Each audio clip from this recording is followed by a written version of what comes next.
Ciao. In questo video ti mostrerò come installare il browser Firefox su XIAOMI REDMI.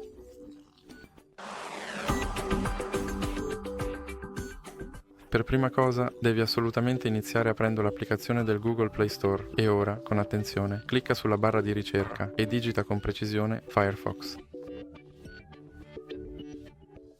Ora clicca su Cerca nel menu delle opzioni disponibili e poi su Installa.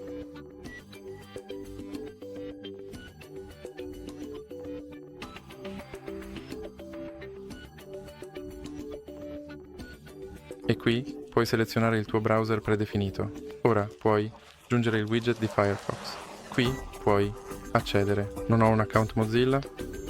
Il mio browser Firefox è ora installato ed è pronto per essere utilizzato. Questo è tutto per questo video. Se ti è piaciuto metti un like e iscriviti.